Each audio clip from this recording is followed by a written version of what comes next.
A paz do Senhor, meus queridos e amados irmãos do nosso querido devocional Simply Pentecostal. Ei, mais um sábado e nós estamos aqui chegando no finalzinho quase de novembro, né? Já para o fim do ano, e estamos muito alegres que nós temos podido estar aqui nesse devocional. Muitos de vocês todos os dias, não é? Para poder não somente ler, ouvir e sermos edificados juntos na santa e gloriosa palavra do nosso Deus. Como sempre dissemos, se esta é a primeira vez que você se encontra aqui conosco, não esqueça de se inscrever no canal, de compartilhar com outras pessoas também que estão interessadas não somente em ler, mas a ouvir e ser edificado na palavra de Deus. Isso será maravilhoso para eles, não é? E então ir acionar as notificações para que todos podemos, não é? Assim juntos estarmos aqui para poder meditarmos na palavra do Senhor.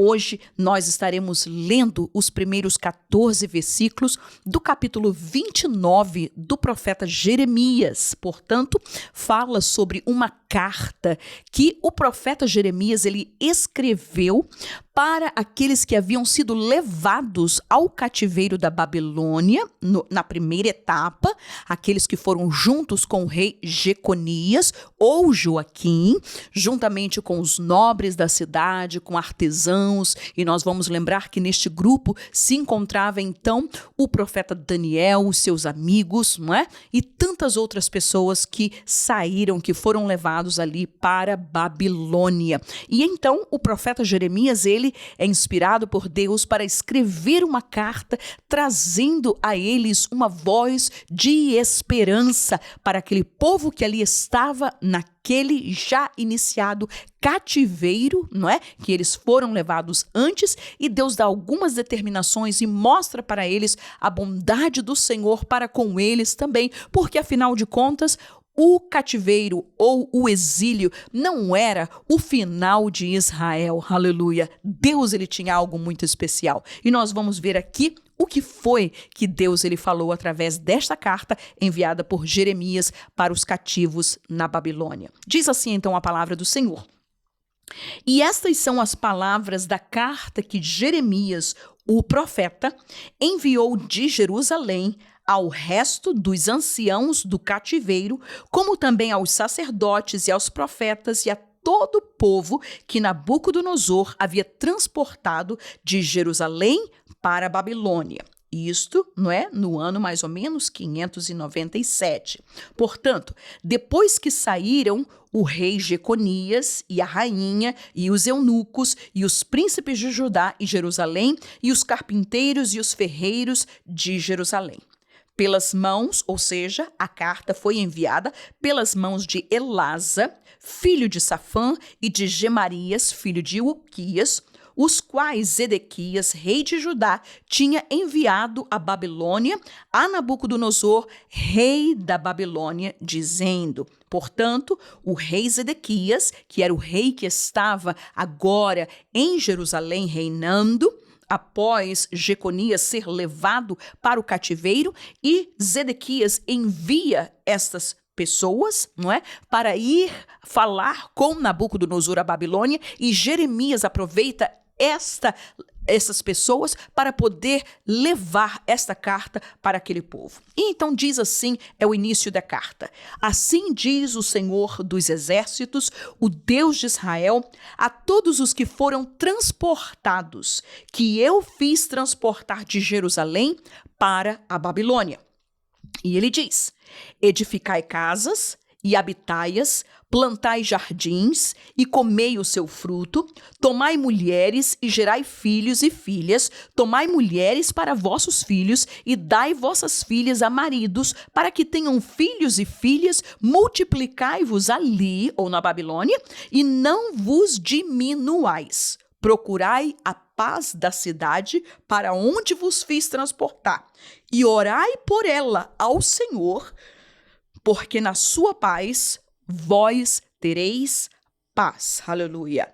Meus queridos e amados irmãos, vamos lembrar que o povo que foi levado cativo, eles estavam no lugar, estavam num tipo de uma colônia junto ao rio Quebar, e é neste lugar que Deus traz esta palavra para eles, não é? Ainda que muitos profetas falsos, mentirosos, estavam dizendo, não, nós vamos embora, não é? Igual como nós lemos no capítulo 28, a semana passada, disse, não, 2 anos e Nabucodonosor vai ser quebrado. E Deus diz, não. O que é que vocês devem fazer? Edifiquem as vossas casas, habitai, plantai jardins, comei o seu fruto, tenham filhos, casem-se, porque não vai ser somente 2 anos, não. Vocês não vão sair daí agora. E ele diz, procurai a paz da cidade. Ou seja, era muito natural, de uma certa forma, pessoas que eram levadas como cativos, como escravos, num exílio, tentarem se rebelar contra aquela potência, contra aquele império, contra aquele reinado que os levou cativo. Entretanto, Deus diz para eles, não faça tal coisa. Muito pelo contrário, orai por eles, orai pela paz dessa cidade. Ou seja, orai para que outros reinos ou outras pessoas não venham guerrear, para que vocês tenham paz nessa cidade, para onde eu vos fiz transportar. E orai por ela ao Senhor, porque na sua paz, ou seja, na paz da cidade da Babilônia, vós também tereis paz. Porque assim diz o Senhor dos Exércitos, o Deus de Israel, não vos enganem os vossos profetas que estão no meio de vós, nem os vossos adivinhos, nem deis ouvidos aos vossos sonhos que sonhais. Ou seja, não somente haviam profetas que estavam dizendo coisas que não eram de Deus, que eram mentiras, trazendo uma falsa esperança para o povo. E não somente isso, mas também a Bíblia diz que haviam pessoas adivinhos, ou mesmo até os sonhos. Era natural, a pessoa está ali no exílio, a pessoa está sonhando, pensando, quando é que nós vamos voltar? E tinha muitos sonhos e muitas isso. E Deus, ele disse para ele, não ouça para isso, porque eles, diz o versículo 9, vos profetizam falsamente em meu nome. Não os enviei, diz o Senhor. Você pode imaginar o povo que está tão longe de Jerusalém, que está em cativeiro, e agora vem uma carta lá de Jerusalém, de longe, para dizer essas verdades. Não somente Jeremias estava sendo usado por Deus para pregar em Jerusalém, onde ele estava, e pregar para aqueles falsos profetas e dizer para aquele povo que ali estava, do que estava acontecendo, mas Deus, ele toma o cuidado de enviar pela boca, não é, para poder escrever esta carta, pela mão de Jeremias, dizendo e consolando e falando, repreendendo os falsos profetas que estavam lá, mas também de trazer uma palavra de esperança para aqueles que estavam em cativeiro já. E ele continua dizendo assim a palavra do Senhor no versículo 10. Porque assim diz o Senhor, uma promessa tremenda da parte de Deus. Certamente que passados 70 anos na Babilônia, vos visitarei e cumprirei sobre vós a minha boa palavra, tornando-vos a trazer a este lugar, ou seja, a Jerusalém. E ele continua, porque eu bem sei os pensamentos que penso de vós, diz o Senhor, pensamentos de paz e não de mal, para vos dar o fim que esperais. Irmãos, vamos parar um pouquinho aqui neste versículo, porque este versículo é muito lindo. E muitas vezes, muitas pessoas, não é, usam este versículo para simplesmente ser o seu guia diário. Disse, olha, Deus, ele vai prosperar o meu caminho, nada de mal vai acontecer comigo, Deus vai, estar na frente, ele vai abençoar, ele vai prosperar, ele vai fazer muitas coisas. Mas nós devemos entender, não é, o contexto deste versículo. Deus não está prometendo neste versículo, dizendo, olha, vocês vão ser prosperados de uma maneira poderosa aí na Babilônia, vocês não vão ter nenhum problema, olha, as coisas vão, esses 70 anos vai ser dirigidos e não vai ter problema, vai ser um mar de rosas para vocês. Mas não era isso que Deus estava dizendo. Nós vamos lembrar que esta primeira leva deste povo que chegou à Babilônia, eles estavam sendo, julgados pelo pecado do povo, julgados pelo seu pecado, julgados, sendo punidos pelo o pecado que eles cometeram contra Deus em abandonar a Deus e adorar a outros deuses.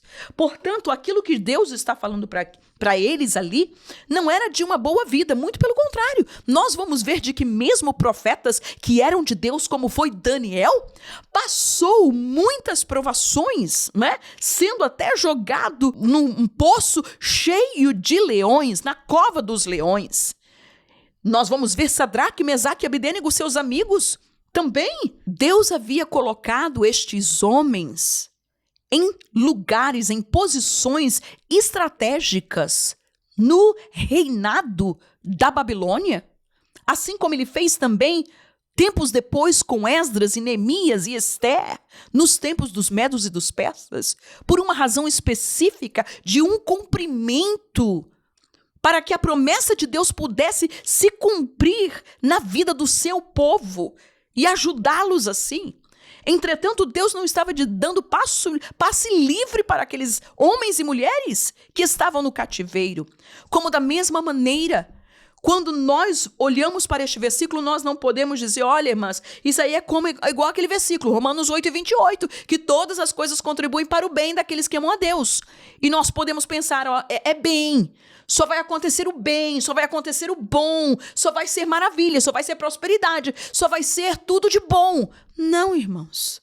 Muitas vezes estaremos passando no meio da fornalha.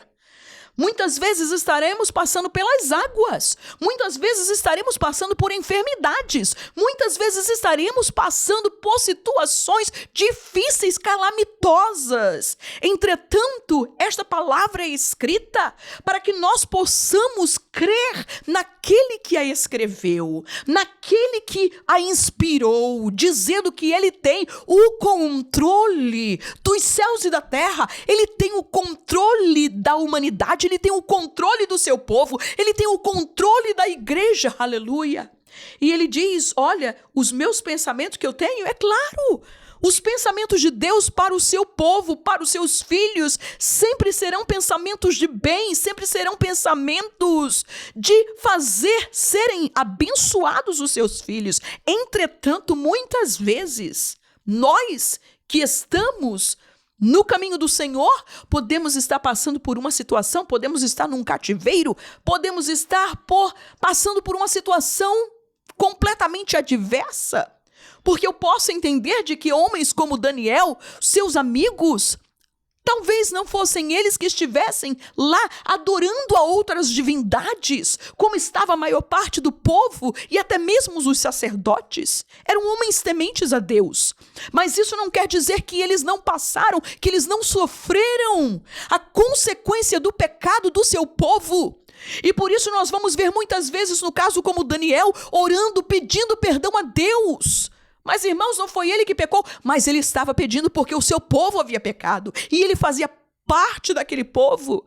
E muitas vezes nós podemos estar sofrendo as consequências do que houve, tanto em nossa família, como no nosso emprego, como na nossa família, ou em tantas outras coisas. Mas nós devemos entender de que em tudo isso, Deus ele tem o melhor.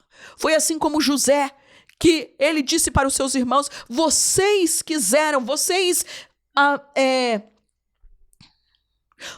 planejaram, projetaram o mal contra mim, mas Deus reverteu em bem, aleluia. Por isso, ele diz, então me invocareis, e ireis e orareis a mim, e eu vos ouvireis. E buscar-me-eis e me achareis, quando me buscardes de todo o vosso coração. E serei achado de vós, diz o Senhor, e farei voltar os vossos cativos, e congregar-vos-ei de todas as nações e de todos os lugares para onde vos lancei, diz o Senhor, e tornarei a trazer-vos ao lugar de onde vos transporteis. Oh, que linda lição para cada um de nós. A verdadeira esperança do futuro de Israel não estava baseada nas mentiras vazias que aqueles falsos profetas estavam dizendo, mas estava baseada na verdade que o Senhor abrira em contraste, né? A verdadeira esperança do futuro, qual era? Em que dependia esta promessa ser cumprida no povo de Israel?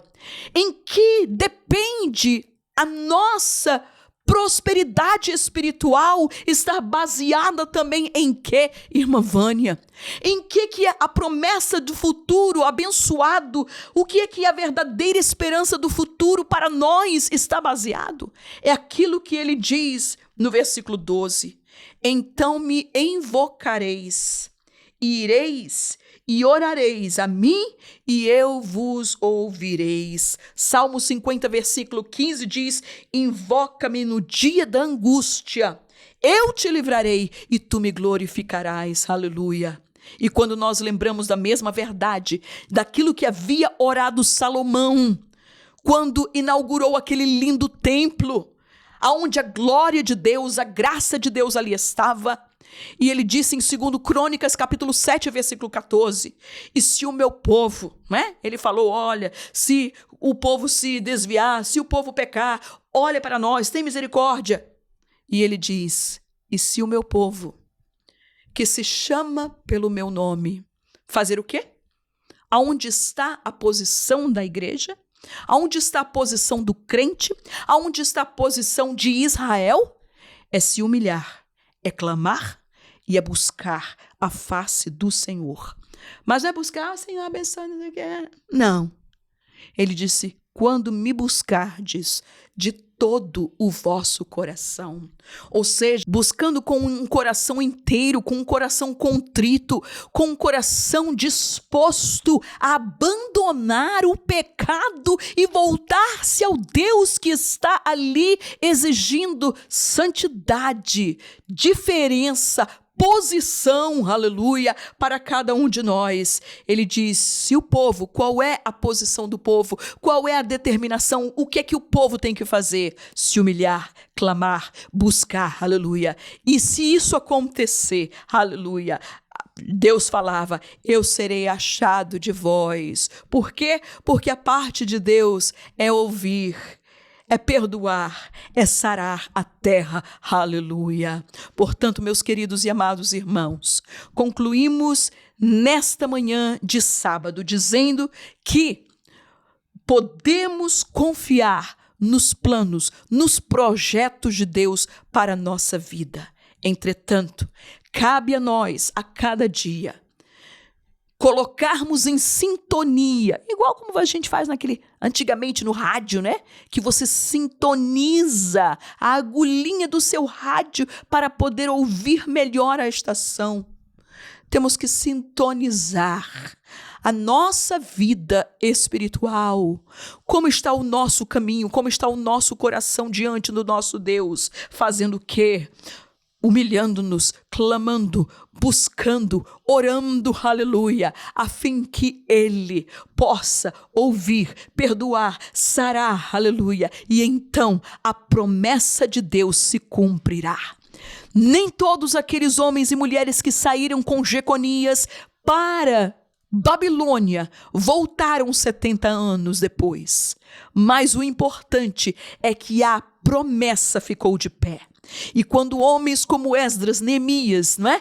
E tantos outros demais voltam para Jerusalém, voltam para Judá, voltam para o seu país novamente, eles podem estabelecer ali, podem lembrar das palavras deste santo homem de Deus chamado Jeremias, o qual determinou, falou, disse, não pela sua boca, não pela sua vontade, não porque a sua vida era um mar de rosas, não, meus queridos, ele teve que pagar um preço e um preço muito alto para poder ser este porta-voz, fiel, verdadeiro, santo, Santo, da voz de Deus para o seu povo. Aleluia! Que nesta manhã de sábado, eu e você, nós possamos estarmos diante deste Deus Todo-Poderoso e dizer para Ele: ó Pai, eu quero ser esta voz clamando neste deserto, uma voz de santidade, uma voz de compromisso contigo, uma voz que depende e que espera e confia nos planos de Deus, que sempre serão muito maiores do que o nosso.